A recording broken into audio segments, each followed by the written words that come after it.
Bonjour à tous et bienvenue dans Metamorphosis School, l'école de la transformation. Alors nous sommes à notre jour 2 et vous savez que nous sommes cette semaine dans une dynamique de la foi. Nous sommes dans l'école de la foi et depuis hier nous avons vu pas mal de choses. Nous avons passé en revue beaucoup de choses, nous avons parlé des mythes et des réalités à propos de la foi et je suis sûr que le Seigneur a commencé à déjà nous édifier tout un chacun et nous amener à progressivement comprendre quelles sont les réalités qui se cachent derrière ce terme, derrière cet enseignement, derrière ce sujet qui est la foi. Aujourd'hui, alors que nous rentrons dans notre second épisode, alors que nous rentrons dans notre deuxième jour, nous allons aborder l'essence de la foi. Je pense que vous commencez déjà à comprendre de quoi nous allons parler. En tout cas, si vous ne le savez pas, nous allons le découvrir ensemble tout à l'heure. Mais bien évidemment, avant cela, nous allons prendre le temps de prier. Incline simplement la tête avec moi et rends simplement grâce à Dieu. Excellent Père de grâce et d'amour, nous bénissons ton nom et nous venons devant toi en étant, Seigneur, des enfants qui se sentent privilégiés. Merci parce que ta parole est à chérir. Nous la chérissons parce que nous savons que ta parole, c'est toi, c'est toute ton intégrité. Merci parce que ce soir, tu l'envoies dans le seul but de nous former, de nous façonner, dans le seul but de nous amener à manifester les plans, Dieu de grâce, que tu as planifiés pour nos destinées respectives. Merci, Dieu de grâce, de ce que nous allons recevoir de toi. Accorde-nous la grâce de mettre en pratique ce que nous recevrons de toi ce soir. Encore une fois, nous te disons merci, inspire nos paroles et nos pensées et dirige-nous conformément à ta volonté. Nous promettons de te rendre toute la gloire, Père. Dans le nom précieux de Jésus-Christ, nous t'avons prié. Que quelqu'un dise Amen, Amen, Amen. Bien évidemment, avant de poursuivre cette vidéo, tu la prends et tu la partages sur tous tes réseaux sociaux, sur X, sur Trend, sur Insta, sur WhatsApp, sur Snap, sur Facebook, sur TikTok, partout, parce que je suis convaincu qu'une personne pourrait être édifiée par cette vidéo dans ton entourage. Hébreux chapitre 11, verset 4, c'est notre premier passage de référence. La Bible dit: c'est par la foi qu'Abel offrit à Dieu un sacrifice plus excellent que celui de Caïn. C'est par elle qu'il fut déclaré juste, Dieu approuvant ses offrandes, et c'est par elle qu'il parle encore, quoique mort. Hébreux chapitre 11, verset 17 à 19, c'est notre deuxième passage de référence. La Bible dit ceci: c'est par la foi qu'Abraham offrit Isaac lorsqu'il fut mis à l'épreuve et qu'il offrit son fils unique. Lui qui avait reçu les promesses et à qui il avait été dit: en Isaac sera nommé pour toi une postérité. Il pensait que Dieu est puissant même pour ressusciter les morts. Aussi il le recouvra-t-il par une sorte de résurrection. Dernier passage biblique de référence. Vous le retrouvez dans Romains chapitre 10, verset 17. La Bible dit ceci: la foi vient de ce qu'on entend. Ce qu'on entend vient de la parole de Dieu ou encore de la parole de Christ en fonction de la version que vous possédez. En guise d'introduction, j'aimerais mettre en avant de rentrer dans le vif du sujet en ce qui concerne l'essence de la foi, plusieurs exemples de foi pour nous amener à la compréhension de là où Dieu veut nous conduire pour notre enseignement de ce soir. En guise de premier point, j'aimerais que nous voyions ensemble la foi de Thomas et la foi naturelle. La foi de Thomas, le disciple de Jésus, et la foi naturelle. Jean chapitre 20, verset 24, la Bible dit ceci: Thomas appelé Didyme, l'un des 12, n'était pas avec eux lorsque Jésus vint. Verset 25, les autres disciples lui dirent donc: nous avons vu le Seigneur, mais il leur dit: si je ne vois pas dans ses mains la marque des clous, et si je ne mets pas mon doigt dans la marque des clous, et si je ne mets pas ma main dans son côté, je ne croirai point. 8 jours après, les disciples de Jésus étaient de nouveau dans la maison et Thomas se retrouvait avec eux. Jésus vint, les portes étant fermées, se présenta au milieu d'eux et dit: la paix soit avec vous. Puis il dit à Thomas: avance ici ton doigt et regarde mes mains. Avance aussi ta main et mets-la dans mon côté et ne sois point incrédule, mais crois. Thomas lui répondit: mon Seigneur et mon Dieu. Jésus lui dit: parce que tu m'as vu, tu as cru. Heureux ceux qui n'ont pas vu et qui ont cru. J'aimerais rentrer dans le vif du sujet en vous disant que lorsque nous parlons de la foi de Thomas, nous parlons du type de foi que Thomas a manifesté après la résurrection de Christ. Je vous plonge dans le contexte de la résurrection. Les disciples s'attendent à ce que Jésus-Christ ressuscite, ou du reste, les disciples s'attendent à ce qui va leur arriver parce que Jésus-Christ est mort. Jésus-Christ étant mort, les disciples ne savent pas trop comment ils doivent se comporter. Est-ce qu'ils doivent avoir encore confiance en Jésus? Pourtant, c'est lui qui est le Messie. Il a fait toutes sortes de miracles, mais là, il est mort. On risque de nous taxer d'avoir été les disciples de Jésus et de nous tuer parce qu'on était comme en rébellion contre... on semblait être comme en rébellion contre la loi de Moïse. Donc, qu'est-ce qu'on fait? Et heureusement pour eux, boum, 3 jours plus tard, le Messie, celui qui disait qu'il était le Messie, ressuscite véritablement. Alors Thomas entend, parce qu'il n'a pas vu Jésus après la résurrection, entend toutes sortes de choses et dit non, non, non. Tant que je n'ai pas vu, je ne crois pas. C'est la raison pour laquelle beaucoup de personnes aujourd'hui disent « Moi, je suis comme Thomas ou encore comme Saint Thomas, je ne crois que ce que je vois. » Et très souvent, mon père spirituel avait l'habitude de faire cette petite blague en disant « Mais est-ce que vous avez déjà vu Thomas ou Saint Thomas pour croire en ce qu'il dit ?» Vous voyez qu'on est tous confrontés à cette idée de la foi en réalité, même lorsque nous nous disons incrédules par rapport à Dieu. Parce que pour croire comme Saint Thomas, il faudrait avoir vu Saint Thomas exister. Mais en vérité, quand vous dites que vous êtes comme Thomas, vous placez votre confiance en quelque chose d'invisible. Je ferme la petite parenthèse. Mais le type de foi que Thomas a manifesté, la foi de Thomas, est une foi qui est basée sur la chair. La foi de Thomas est littéralement la confiance dans la chair. Parce que Thomas dit... Tant que je ne vois pas, je ne croirai pas. Il faut que j'avance mon doigt et que je touche. Il faut que je mette en exercice mon toucher et ma vue pour être convaincu. C'est de ce type de foi-là qu'on parle lorsque nous parlons de la foi de Thomas. Le seul problème de la foi de Thomas, c'est que la foi de Thomas est basée sur la chair. Mais la chair est habitée. Rappelez-vous, le péché a été condamné dans la chair. La chair est habitée par le péché. Alors dans le contexte de Thomas, Jésus est véritablement ressuscité, donc il n'y a pas de problème. Il touche, il voit que c'est Jésus, il le regarde, il voit que c'est lui. Mais la chair corrompue par le péché, rappelez-vous, dans l'école de l'esprit, passe son temps à nous communiquer des informations erronées. Alors pour placer votre confiance en Dieu, vous ne pouvez pas. Et vous ne devez pas vous baser sur vos 5 sens, parce que vos 5 sens ne sont pas fiables.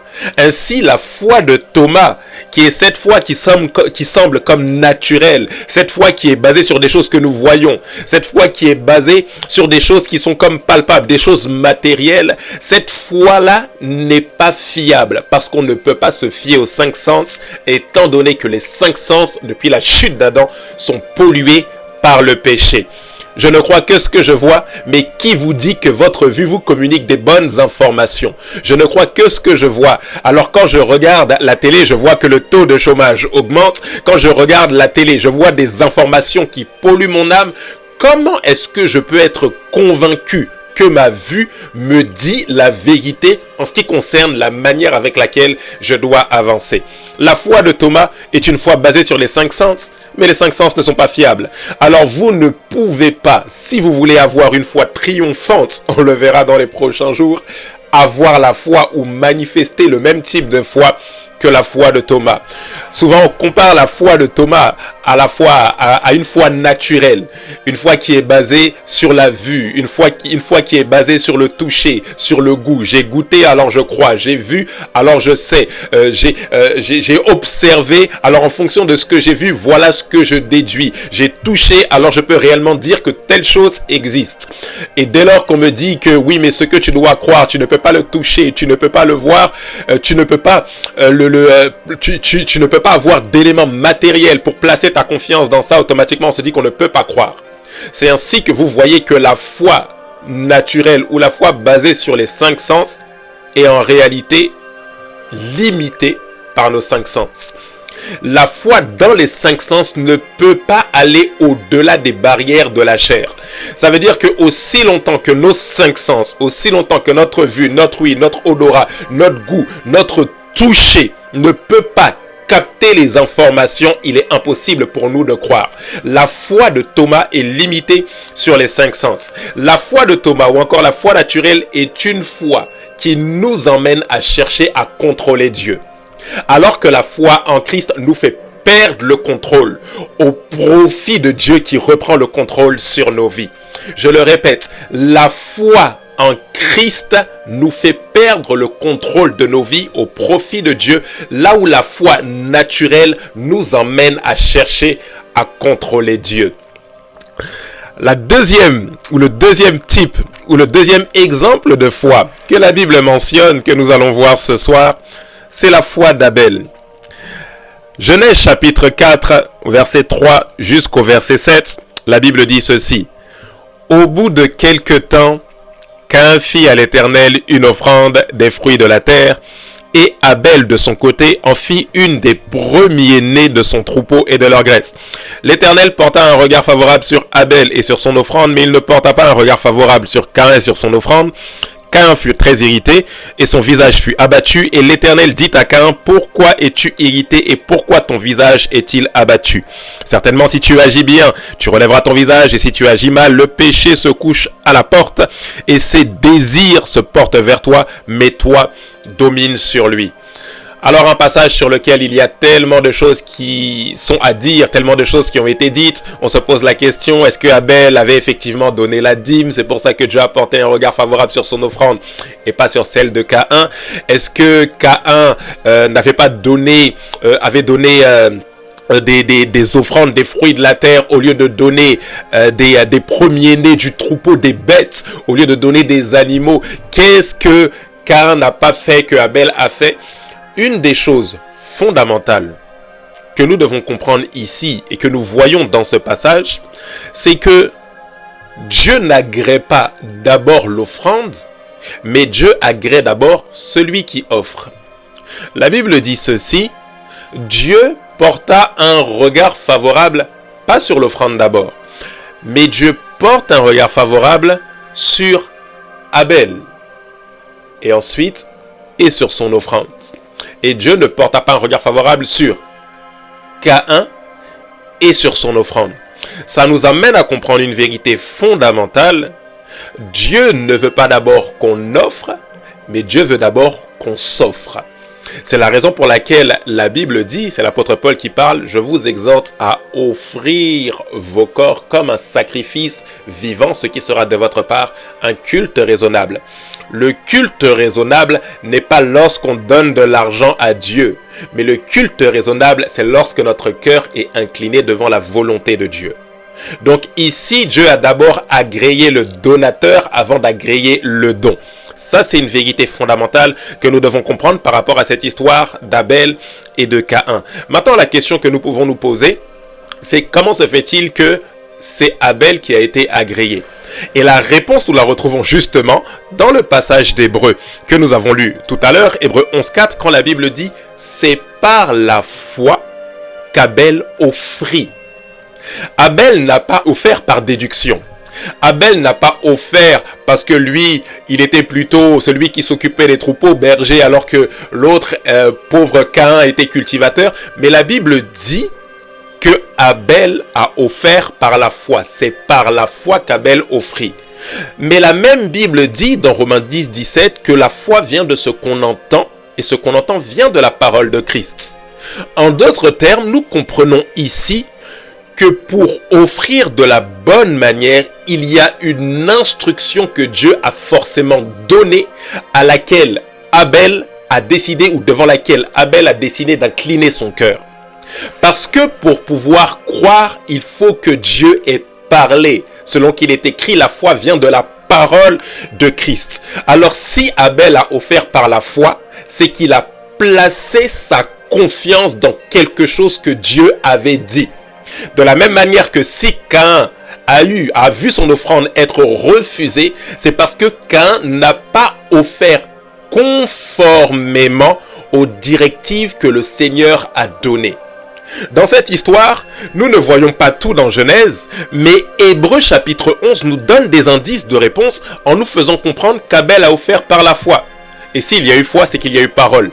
Et s'il y a eu foi, c'est qu'il y a eu obéissance, soumission, inclinaison de cœur devant la parole de Dieu. Selon qu'il est écrit, c'est par la foi qu'Abel offrit. Abel a manifesté la foi dans le sens où il a offert conformément à la volonté de Dieu. C'est la raison pour laquelle il fut agréé, et lui, mais également son offrande. Comme si la Bible veut nous faire comprendre que Abel avait une résolution de cœur d'obéir au Seigneur.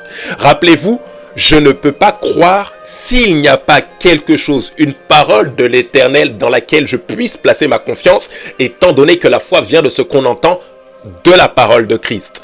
Alors pour pouvoir croire, Abel a forcément entendu une parole du Seigneur. Waouh, c'est par la foi qu'Abel offrit, parce qu'il ne peut pas y avoir foi sans instruction divine.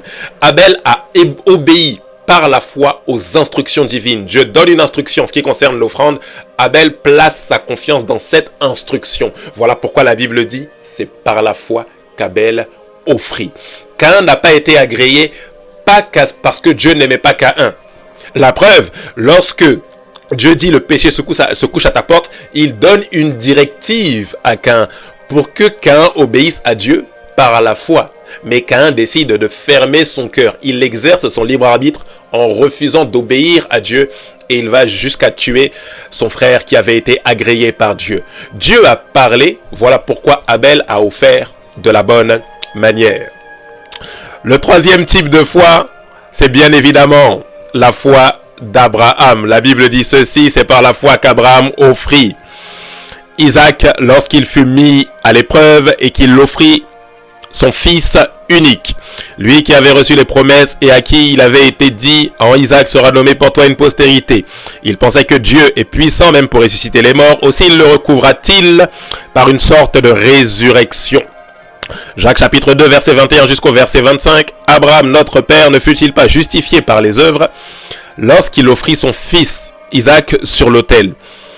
Tu vois que la foi agissait avec ses œuvres et que par les œuvres, la foi fut rendue parfaite. Ainsi s'accomplit ce que dit l'Écriture, Abraham crut à Dieu et cela lui fut imputé à justice et il fut appelé ami de Dieu. Vous voyez que l'homme est justifié par les œuvres et non par la foi seulement. Rahab la prostituée ne fut-elle pas également justifiée par les œuvres lorsqu'elle reçut les messagers et qu'elle les fit partir par un autre chemin? Romains 10, 17, ainsi la foi vient de ce qu'on entend et ce qu'on entend vient de la parole de Christ. Vous devez comprendre une chose, notamment avec ce passage de Jacques que nous avons lu à l'instant. Très souvent, nous nous demandons, oui, voilà, Jacques dit que la foi sans les œuvres est morte. Donc, en d'autres termes, les œuvres comptent aussi en ce qui concerne le salut, toutes ces choses-là. Vous devez bien comprendre le contexte dans lequel l'apôtre Jacques ici est en train de parler et les deux exemples qui est en train de donner Rahab la prostituée qui est notre quatrième et dernier exemple pour ce soir, mais il commence par Abraham. Ici, il dit une chose fondamentale. Il dit Abraham ne fut-il pas justifié par les œuvres lorsqu'il offrit son fils sur l'autel? Mais une chose fondamentale que vous devez comprendre par rapport à cette histoire d'Abraham que vous retrouvez dans Genèse, c'est que lorsque Dieu demande à Abraham de lui offrir son fils et que Abraham s'apprête à le faire, Dieu arrête sa main. Pour justifier Abraham, Dieu n'a pas eu besoin qu'Abraham aille jusqu'à sacrifier son fils. En d'autres termes, ce qui a justifié Abraham ici, ce n'est pas le fait qu'il ait tué son fils, mais c'est le fait que dans son cœur, il avait pris la résolution d'obéir au Seigneur. C'est de ce type d'œuvre de la foi dont la Bible parle. Pas l'action posée dans le physique, mais la résolution de cœur d'obéir au Seigneur. Selon qu'il est écrit, c'est par la foi qu'Abraham mit son fils sur l'autel. Il a mis son fils sur l'autel, il l'a offert en sacrifice, mais le fils est encore vivant. Pourquoi? Parce que c'est dans le cœur que le fils était déjà sacrifié. Dieu a agréé Abraham et Dieu a rendu Abraham juste en fonction de sa résolution de cœur de placer sa confiance dans le Seigneur. Alors nous devons faire très attention. Lorsque nous disons oui, la foi sans les œuvres est morte, nous devons poser des bonnes actions, bien évidemment.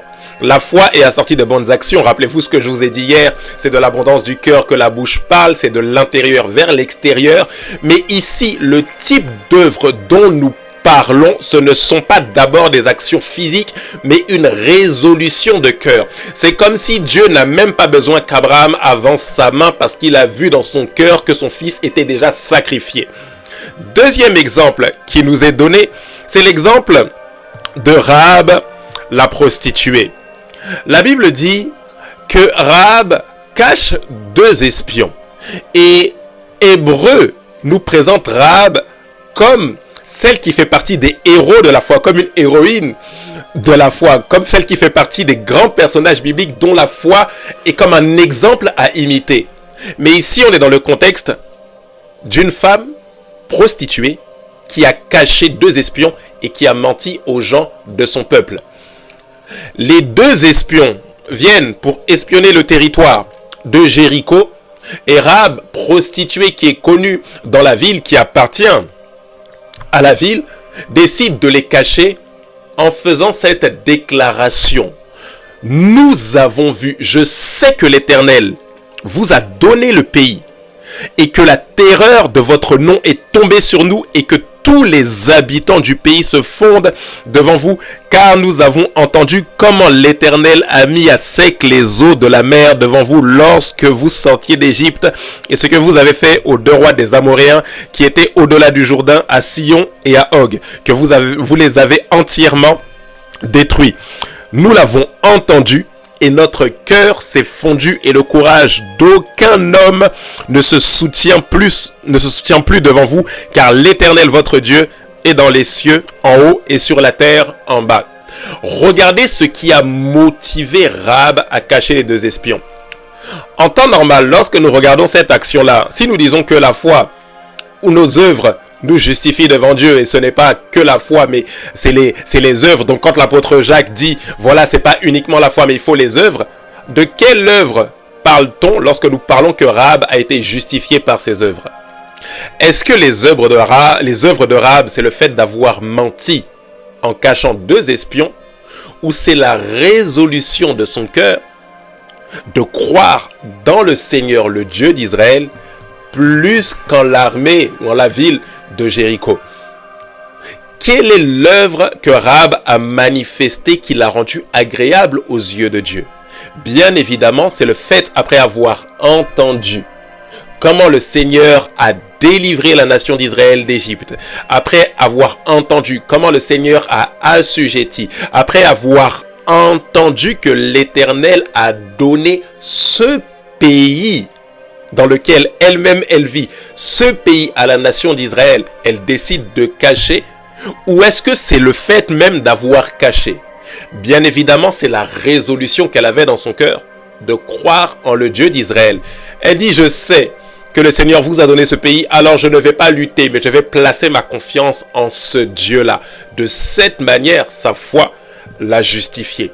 La foi de Rahab et la foi d'Abraham, ce qui les a justifiés aux yeux de Dieu, encore une fois, c'est une résolution de cœur. Et cette résolution de cœur les a poussés à faire des choses que le commun des mortels n'aurait pas fait. Aucun être humain bien constitué, quand bien même Abraham avait l'habitude d'adorer des dieux étrangers et qu'il savait à l'époque que on pouvait sacrifier des enfants, mais aucun être humain bien constitué ne peut offrir son fils et le tuer. Aucun être humain. Mais ici, la Bible dit, il savait que Dieu peut ressusciter. C'est ça qui l'a poussé à offrir son fils, à le mettre sur l'autel, et dans son cœur à déjà l'avoir sacrifié. Il dit, je sais que Dieu peut ressusciter. C'est ça qui l'a justifié. C'est cette œuvre-là, cette résolution de cœur qui l'a justifié. Alors lorsque l'apôtre Jacques parle des œuvres de la foi, il ne parle pas d'action à poser. Parce que Abraham, quand bien même il avait résolu, n'avait pas encore tué son fils. De la même manière que Rahab, l'action qu'elle a posée de cacher les 2 espions émane d'une disposition de cœur à placer sa confiance dans le Seigneur. J'espère que jusque-là, vous me suivez.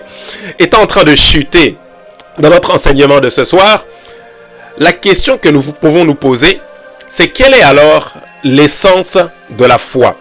Quelle est l'essence de la foi? Et vous l'avez compris, l'essence de la foi, c'est la parole de Dieu. L'essence de la foi, c'est la parole de Dieu.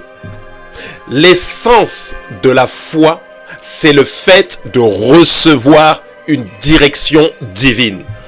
Vous devez le comprendre, Votre foi est véritable lorsque la parole créatrice vous a donné une direction. Je répète, votre foi est véritable lorsque la parole créatrice vous a donné une direction. C'est pour ça que la Bible dit, la foi vient de ce qu'on entend et ce qu'on entend vient de la parole de Christ. Romains 10, 17. D'autres versions vous disent de la parole de Dieu, mais la meilleure traduction, c'est de la parole de Christ. Parce que la parole de Dieu, c'est Christ manifesté. Selon qu'il est écrit, au commencement était la parole était avec Dieu, elle était Dieu, toutes choses ont été créées par elle et la parole a été faite chair. Cette parole qui a été faite chair en la personne de Jésus est le Verbe créateur de Dieu. Christ est celui qui a créé toutes choses. Il est la parole de Dieu qui a créé l'univers tout entier. Voilà pourquoi ce qu'on entend et qui produit la foi, ça vient de cette parole créatrice. Si vous voulez ou si vous voulez savoir si vous avez de la foi, la question que vous devez vous poser, c'est est-ce que Dieu vous a parlé ou quelle est la direction divine que Dieu vous a donnée. La foi n'est pas basée sur une conviction personnelle. La foi n'est pas basée sur le hasard. La foi n'est pas un saut dans le vide, mais la foi est la confiance dans une direction divine. Pour pouvoir croire, il faut que Dieu ait prononcé, déclaré une parole sur votre vie sur laquelle vous allez marcher. C'est la raison pour laquelle, lorsque Dieu a dit à Abraham, quitte ton pays, quitte ta patrie, quitte la maison de tes pères, Abraham a marché sur cette parole sans savoir où il allait. Parce que la foi n'est pas déterminée sur ce que nous contrôlons, mais déterminée sur la parole qui a le contrôle de toutes choses. Lorsque vous avez la foi, vous l'avez parce que Dieu a donné une directive sur laquelle vous pouvez marcher, sur laquelle vous pouvez vous appuyer. Vous n'avez pas d'argument, vous n'avez pas de justificatif, vous n'avez pas de matière, vous n'avez rien. La seule chose que vous avez, c'est la direction que Dieu vous a donnée. Pour croire, il faut que Dieu ait parlé. La question que Dieu nous pose à tout un chacun ce soir, c'est est-ce que je vous ai dit quelque chose? Oh, vous voulez savoir si vous avez de la foi? Posez-vous la question, qu'est-ce que Dieu a dit? Dans les prochains jours, nous verrons de quelle manière est-ce que nous pouvons recevoir, comprendre la parole de Dieu. Parce que pour pouvoir recevoir la parole, il faut comprendre comment Dieu parle. Du reste, nous avons déjà commencé à l'expliquer dans les sessions précédentes lorsque nous avons parlé de l'école du prophétique et des différents langages de Dieu. Mais nous allons parler de manière un peu plus approfondie de cette histoire de parole par rapport à la foi que nous devons manifester.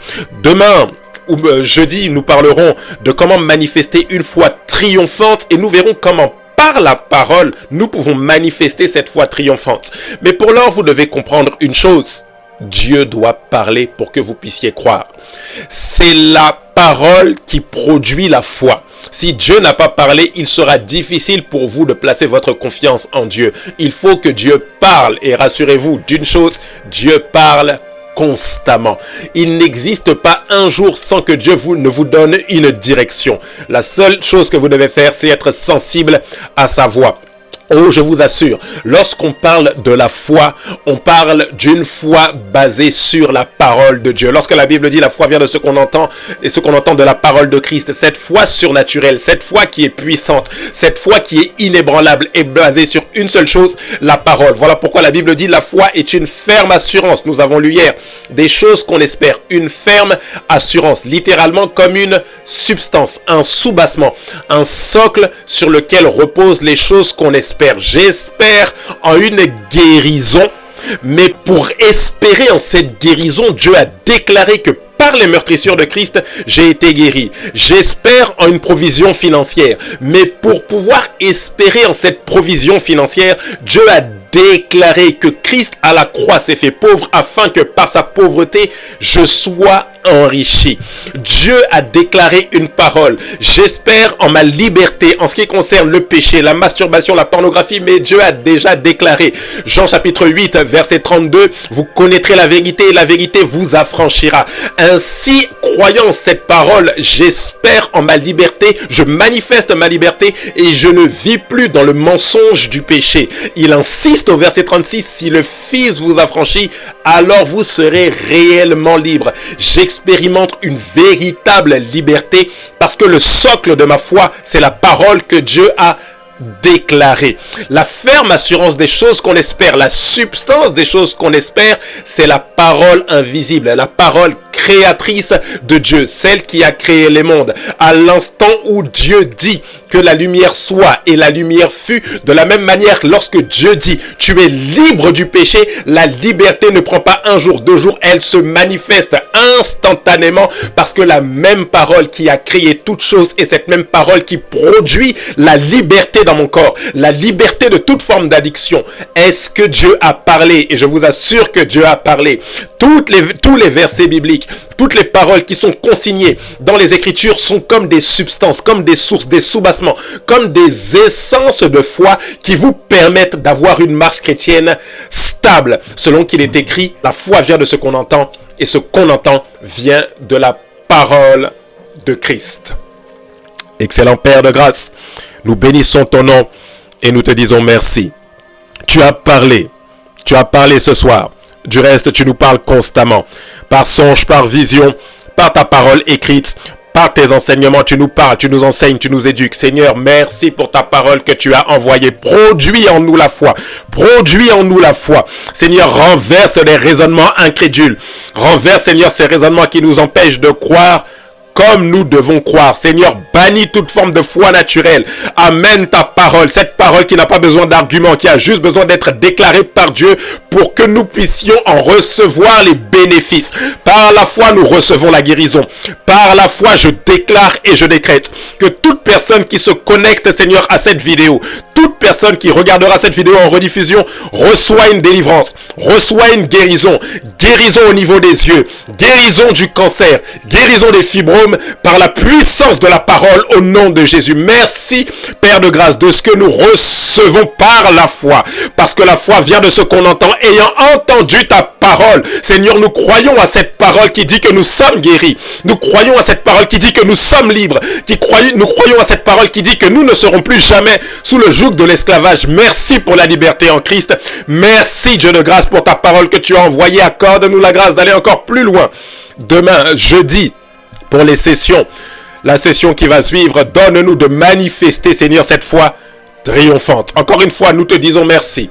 Nous bénissons ton nom et nous te rendons toute la gloire qui t'est due. Dans le nom précieux de Jésus-Christ, Père, nous t'avons prié. Que quelqu'un dise Amen, Amen, Amen. Très bonne soirée à vous. Que Dieu vous bénisse. On se retrouve jeudi pour la session 3. À très bientôt avec Metamorphosis School, l'école de la transformation. Bye bye.